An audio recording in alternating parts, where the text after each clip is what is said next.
आज का ये क्वेश्चन CBSE 2023-24 का है।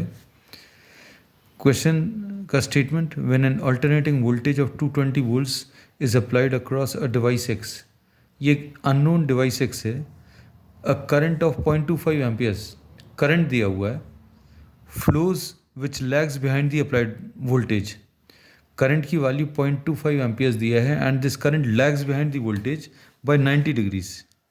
If the same voltage is applied across another device Y, the same current flows, अभी भी current same होगा but now is in phase with applied voltage.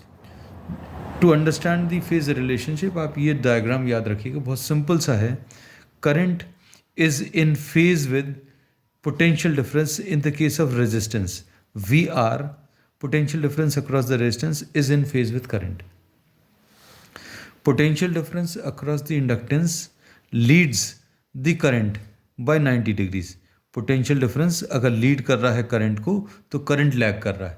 अब इसमें यही कंडीशन दी हुई है कि एक्स इज़ अ डिवाइस जिसमें करंट जो है एक्स को जब कनेक्ट किया तो एक करंट एक्स को कनेक्ट करने पर एक करंट 0.25 एम्पियर्स फ्लो कर रहा है, ऐसा दिया है.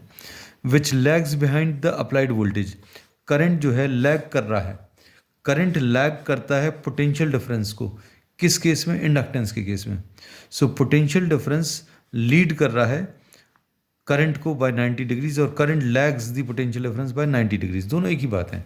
तो आपको ये और ये दिया हुआ है, current lags the potential difference by 90 degrees.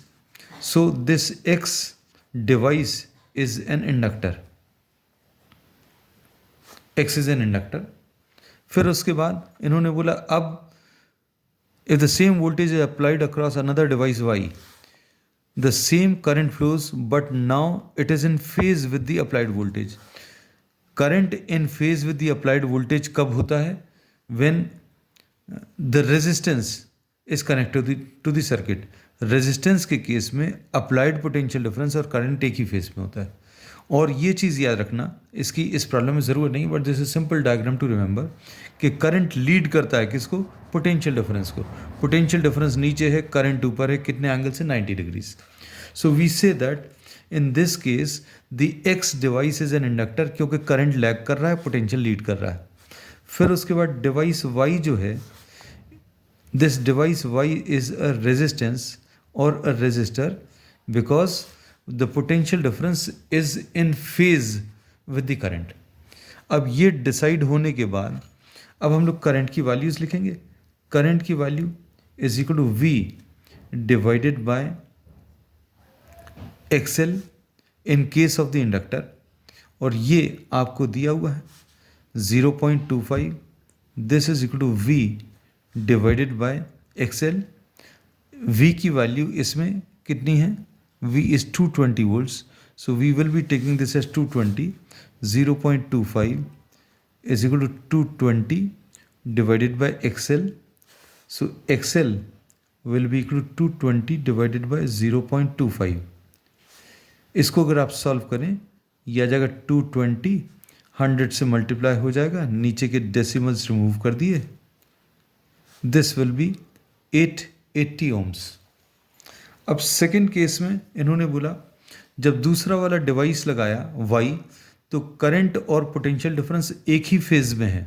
मतलब ये एक रेजिस्टेंस है और रेजिस्टेंस में रिलेशनशिप क्या होता है? I is equal to V divided by R.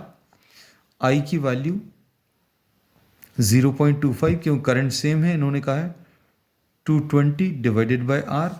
इसको अगर आप सॉल्व करोगे तो R की value 220 divided by 0.25 which will be 880 ohms. अब X और Y आइडेंटिफाई हो गए, हम लोगों को फिर XL की वैल्यू निकल आई और R की वैल्यू भी निकल आई. Calculate the current flowing in the circuit when the same voltage is applied across the series combination of X and Y. जब आपने X और Y को सीरीज में कनेक्ट किया तो हम लोग बोलेंगे impedance Z will be equal to under root of R square plus XL square. ये कितना आ जाएगा? 880 स्क्वायर प्लस 880 स्क्वायर, और ये सॉल्व करने पर 880 √2 आ जाएगा. Current through the circuit will now be given by V divided bye Z. V कितना है 220 और Z कितना है 880 root 2. So the answer to this will be 1/4 root 2.